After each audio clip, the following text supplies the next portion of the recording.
बिस्मिल्लाहिर्रहमानिर्रहीम। अस्सलाम वालेकुम। कैसे हैं आप सब? उम्मीद करती हूँ खैरियत से होंगे। Welcome back. आज नई रेसिपी के साथ आपकी खिदमत में हाजिर हुई हूँ। आज हम बनाएंगे आलू और प्याज वाले पकौड़े। इफ्तारी में बहुत ज़्यादा इस्तेमाल होती है इस तरह की रेसिपी। पकौड़े, चना चाट, डिफरेंट स्टाइल्स में। तो डिफरेंट स्टाइल में आपको बनाने का तरीका आहिस्ता आहिस्ता मैं सिखाऊंगी। और ये हम आज बना रहे हैं जी पकौड़े।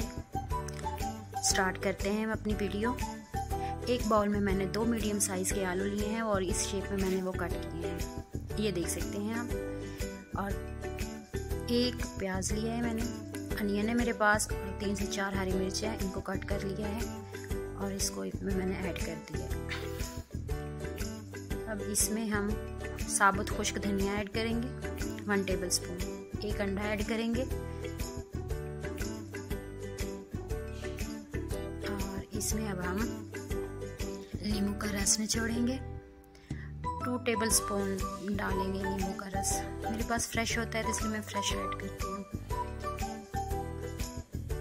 अब इसमें हम 1.5 table spoon chaat masala add कर देंगे। 1 टेबल स्पून जीरा ऐड करेंगे। 1 table spoon red crush chilli add करेंगे। 1 टेबल स्पून इसमें नमक ऐड करेंगे।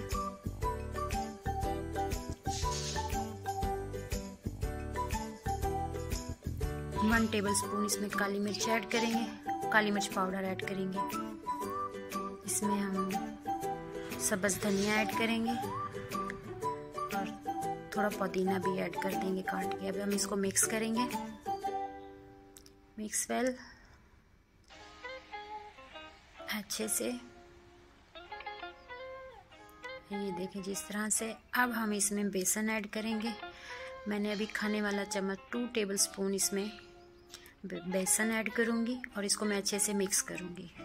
बेसन में इसमें ज़्यादा नहीं डालूँगी, बस इतना ही डालूँगी जिससे ना आलू और प्याज बस थोड़े से, मतलब जब हम फ्राई करें तले तो ये अलग ना हो, बिखरे ना ऑयल में, बस थोड़े से साथ मिल जाएं। बस इतना बेसन इसमें मैं ऐड करूँगी। ये देखें जी। अब हम इसको अच्छे से मिक्स कर लेंगे। अभी हम इसमें पानी नहीं डालेंगे। अब हम थोड़ा 1 टेबल स्पून मैंने और बेसन डाला है और थोड़ा सा पानी मैं डालूँगी इसमें। ये देखें जी, आपके सामने देख सकते हैं आप। इसको मैं अच्छे से फिर मिक्स करूँगी इस तरह से। ये देखें जी, इसको मैरिनेट करने के लिए मैं थोड़ी देर के लिए रख दूँगी, फिर उसके बाद मैं इसको पकौड़ों को फ्राई करूँगी। एक कढ़ाई में हमने ऑयल लिया है, इसको अच्छे से गर्म होने देंगे। ऑयल भी इतना होना चाहिए कि हमारे पकौड़े इसमें डिप हो जाएं। अब हम इसमें अपने पकौड़े डालेंगे।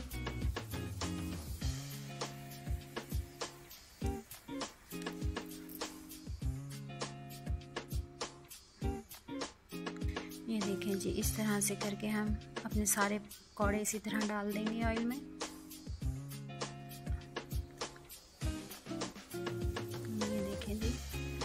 ये देखें बस इस तरह से। अब हम इसकी साइड्स चेंज करेंगे। ये देखें, ये देखें, ये देखिए मेरा पकौड़ों में बेसन सिर्फ इतना है कि ऑयल में मेरे पकौड़े बिखरे नहीं हैं बस। ये देखें जी, अभी ये कलर आ गया है पकौड़ों का, ये देख सकते हैं। अभी हमारे तैयार है। अब हम इसको निकाल लेंगे प्लेट में ऐसे। ये देखें जी, आप ये पकौड़ों का कलर देख सकते हैं। मैंने ज़्यादा ब्राउन नहीं किए, लाइट ब्राउन है। और हम देखेंगे जी, हमारी अभी ये रेसिपी तैयार हो चुकी है। ट्राई ज़रूर कीजिएगा और कमेंट सेक्शन में मुझे बताइएगा आज की रेसिपी कैसी लगी। अपना और अपने प्यारों का ख्याल रखिएगा, तो में याद रखिएगा। मेरे चैनल को लाइक एंड शेयर सब्सक्राइब करना मत भूलिएगा। नेक्स्ट वीडियो तक के लिए इजाज़त दीजिएगा। अल्लाह हाफिज़, टेक केयर, बाय बाय।